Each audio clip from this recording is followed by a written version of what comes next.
নমস্কার, আমাদের ইচ্ছে অ্যান্ড ব্লগের নতুন একটা পর্বে আপনাদের সকলকে স্বাগত। আশা রাখি সবাই ভালোই আছেন, সুস্থ আছেন। মহুয়ার দেশ পুরুলিয়া এসেছিলাম, আমি এখানেই রয়েছি আর এখন কয়েকটা ব্লগ এখান থেকেই শেয়ার করছি, যেহেতু ভাবলাম এই মহুয়ার সিজনে আপনাদের মহুয়া গাছ কীরকম হয় ফুলে ফুলে ভরা সেটা একবার শেয়ার করে দিই। এই ফুলই পরবর্তী ক্ষেত্রে কচড়াতে পরিণত হয়। সকালে ঘুম থেকে উঠে প্রতিদিন হাঁটতে গিয়ে এই যে প্রকৃতির সবুজ রং আর প্রকৃতির একেবারে নির্ভেজাল সান্নিধ্য আমাকে যেন বারবার করে একেবারে নস্টালজিয়াতে ভরিয়ে দেয়। মনে হয় এখানেই থেকে যাব শৈশবের মতো।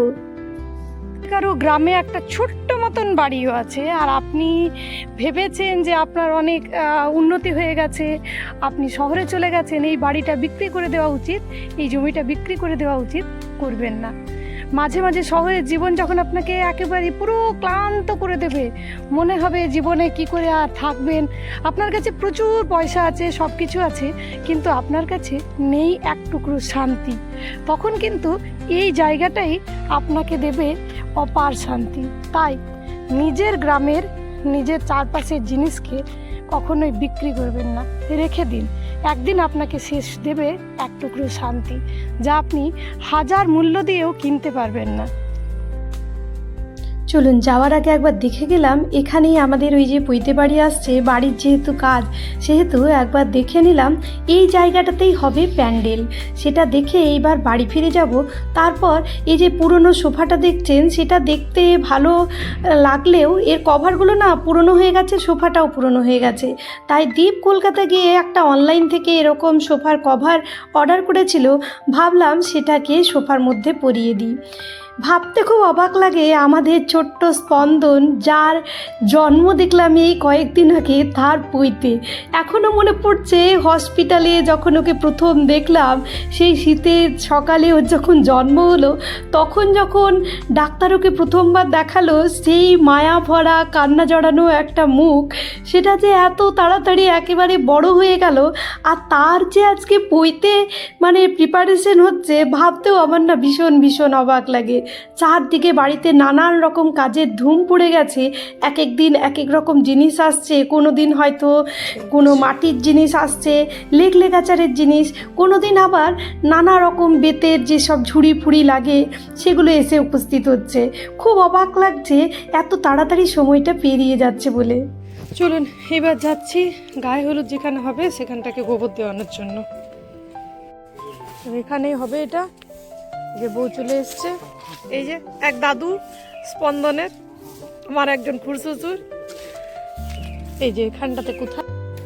চলুন এখানটাতেই করানোর কথা বললাম, কারণ পিছনটাতে গ্রিনারি খুব সুন্দর, তো এখানেই গায়ে হলুদটা করানোর আমাদের হচ্ছে। এই বউ দেবে এখানে গোবর দিয়ে এখানটাকে ঠিকঠাক করবে। ওরা ওদের কাজ করতে থাকুক। চলুন, এই যে রাস্তাগুলো যে সব ঘাস ফাঁস বেরিয়েছে সেগুলোকেও ক্লিন করা হচ্ছে, আর এই যে প্যান্ডেলও শুরু হয়ে গেছে প্রায়।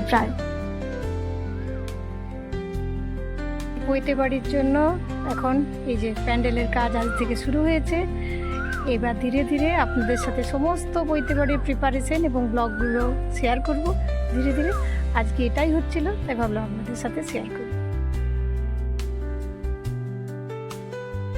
বিকেলবেলা অবধি প্রিপারেশন মোটামুটি কমপ্লিট হয়েছে, যেহেতু আমার শ্বশুরমশাই এবং আমি গ্রামে এখন রয়েছি, সেহেতু আমরা যতটা পারছি কাজ এগিয়ে রাখছি। ওদের আস্তে আস্তে অনেকটা দেরি, ততক্ষণে কাজগুলো মোটামুটি করে রাখতে হবে।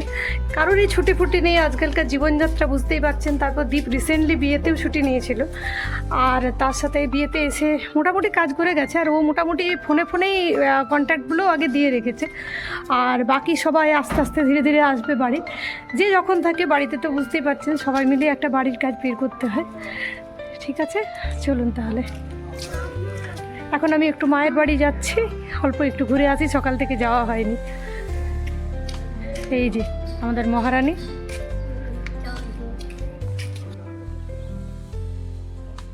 একটা কাজ ভেবে পরে মনে হয় যে ছোট্ট একটা কাজ, কিন্তু তার কত রকম প্রিপারেশন, কত রকম ভাবতে হয়, কি করতে হবে না করতে হবে, তবেই একটা কাজ একেবারে সাফল্যমণ্ডিত হয়। আমার শ্বশুরমশাই যথেষ্ট পরিমাণ বুড়ো বলা যাবে না, কিন্তু তবুও বুড়ো মানুষ বলা যায়। তিনি গ্রামে থেকে যথেষ্ট চেষ্টা করেছেন প্রথম থেকে এই কাজটাতে, নানান রকম জ্বালানি, বিশেষ করে এই সময়টাতে গ্যাসের এত ছিল, আকাল ছিল, তবুও কোথার থেকে কিভাবে উনি কিন্তু ঠিক সমস্ত কিছুর ব্যবস্থা করেছেন। সাথে কয়লা, কাঠ, এগুলো তো আছেই।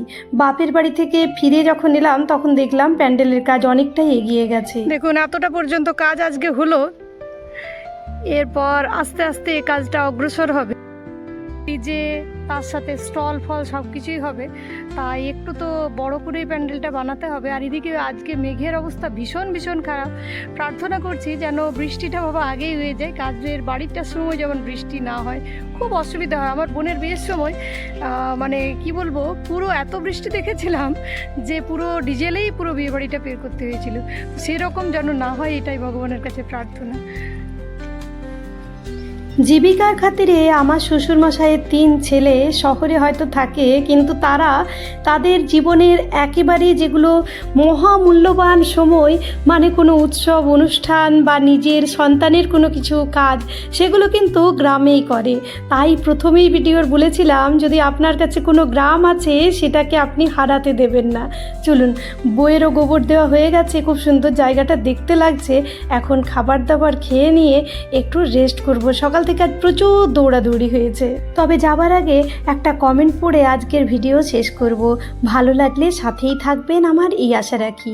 শিখা দাস বলে একজন লিখে গেছেন আমার ভিডিওতে, খুব সুন্দর একটি ভিডিও, পাশে আছি, পাশে থাকার অনুরোধ রইল বন্ধু। অনেক ভালোবাসা এবং ধন্যবাদ আপনাকে। এগিয়ে যান, সাথে আছি। সবাই ভালো থাকবেন, ধন্যবাদ।